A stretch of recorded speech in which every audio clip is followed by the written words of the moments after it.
اعوذ باللہ من الشیطان الرجیم بسم اللہ الرحمن الرحیم السلام علیکم ورحمۃ اللہ وبرکاتہ۔ محترم جناب ریونت ریڈی صاحب وزیر اعلیٰ تلنگانہ، محترم جناب محمد شبیر علی صاحب، محترم جناب محمد اظہر الدین صاحب وزیر اقلیتی بہبود تلنگانہ، محترم جناب فہیم قریشی صاحب چیئرمین ٹیمرس، چیئرمین حج کمیٹی، چیئرمین وقف بورڈ اور شہنشین پر موجود تمام معزز حاضرین و اکرام، بزرگان ملت، میری عزت دار ماں اور بہنوں، میں آپ تمام کو، حاجیوں کو جو آج حج پر جا رہے ہیں، اپنی جانب سے آپ کو مبارکباد دیتا ہوں۔ اور جیسا کہ آپ اور ہم علماء اکرام کے بصیرت افروز خطابات سے اور ان کی کتابات سے ہم کو معلومات حاصل ہوئی ہیں کہ اللہ سبحانہ و تعالیٰ سورہ آل عمران میں یہ ارشاد فرماتا ہے کہ جو حج کرنے کی جس کے پاس استطاعت ہے وہ حج کرے، اور جو شخص تب باوجود اللہ کی تمام نعمتوں کے حج نہیں کرتا تو اللہ فرماتا ہے کہ اللہ بے شک بے نیاز ہے سارے جہاں سے۔ اور یہ حج اسلام کا ایک 5واں رکن ہے جس میں جسمانی اور مالی عبادت پوری ہوتی ہے، اور اللہ کے رسول صلی اللہ علیہ وسلم نے یہ ارشاد فرمایا کہ اگر تم غنی ہونا چاہتے تو حج کرو، اور ایک اور حدیث میں آیا کہ تم غنی ہونا چاہتے تو حج کرو، اور اگر صحت چاہتے ہو تو سفر کرو۔ تو میں مبارکباد دیتا ہوں ان تمام حاجیوں کو جو آج انشاءاللہ تعالی اور پھر آنے والے دنوں میں یہاں سے اسٹیٹ حج کمیٹی سے روانہ ہوں گے۔ میری اللہ سے دعا ہے کہ اللہ سبحانہ و تعالی آپ کے اس حج کو قبول کرے، اور جیسا کہ آپ جانتے ہیں کہ حج سب سے بڑی چیز، حج کی جو چیز ہے وہ صبر ہے، اور آپ حج کمیٹی سے جا رہے ہیں تو ظاہر ہے آپ کو بڑے صبر کا مظاہرہ کرنا پڑے گا۔ اور ساتھ ہی ساتھ میں وہاں پر ایک ذمہ دار شخص سے بات کیا جو پچھلے 40 سال سے حاجیوں کی خدمت کرتے ہیں، تو انہوں نے مجھ سے کہا کہ آپ حاجیوں کو بتائیے کہ اگر کھانا آپ کو ملتا ہے تو اس کو فوراً کھا لیجئے، اس کو شام تک اٹھا کر مت رکھیے، کیونکہ کسی ایک جگہ پر کچھ ایسے واقعات بھی ہوئے ہیں۔ اور ساتھ ہی ساتھ آپ اپنے ساتھ الیکٹرول لے کے جائیے، وہاں پر کافی گرمی ہے۔ اور تیسری بات یہ ہے کہ جب آپ مزدلفہ جائیں گے تو مزدلفہ میں گروپ کی شکل میں آپ بیت الخلاء کو جائیے، کیونکہ واپس آنے میں بیت الخلاء کے کئی دروازے ہوتے ہیں، مزدلفہ میں ہزاروں لاکھوں لوگوں کا ہجوم ہوتا ہے، تو گروپ کی شکل میں جانے سے واپس آنے تک آپ جس مقام پر ٹھہریں آسانی ہوگی۔ اور پھر جس دن آپ کو کنکر مارنا ہے شیطان کو، تو بہتر یہ ہے کہ آپ لوگ فوراً فجر کے بعد مت نکلیے، رکیے تھوڑا، ظہر کے بعد جا کر آپ شیطان کو کنکر ماریے، دھوپ بھی کم ہو جائے گی۔ تو یہ اہم چیزیں ہیں، میری گزارش ہے کہ آپ اس پر غور کریں۔ اور بہت سے میں دیکھا بہت سے ضعیف حضرات بھی الحمدللہ حج کے لیے جا رہے ہیں، تو رسول اللہ صلی اللہ علیہ وسلم نے حدیث شریف میں فرمایا کہ حج میری امت کے ضعیف لوگوں کے لیے ایک جہاد کی طرح ہے۔ اور میرے عزیز دوستوں اور بزرگوں، حدیث میں آیا کہ اللہ کے رسول صلی اللہ علیہ وسلم نے فرمایا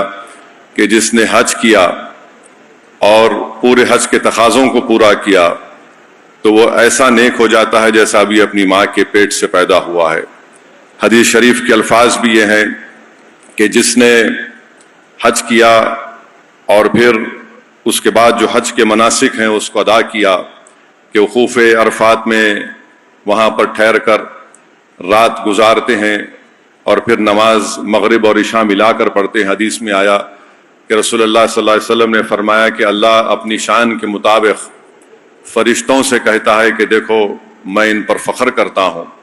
اور حدیث شریف میں آیا کہ جب آپ اپنے بال منڈواتے ہیں، حلق کراتے ہیں، تو ایک ایک بال کے عوض میں اللہ آپ کے گناہوں کو معاف فرماتا ہے، آپ کے درجات کو بلند کرتا ہے۔ حدیث شریف میں یہ بھی آیا کہ اتنے گناہ اللہ سبحانہ و تعالیٰ معاف کرتا ہے کہ اگر بارش کے پانی کے خطرے ہو، سمندر کی چھاک ہو، ان تمام گناہوں کو اللہ سبحانہ و تعالیٰ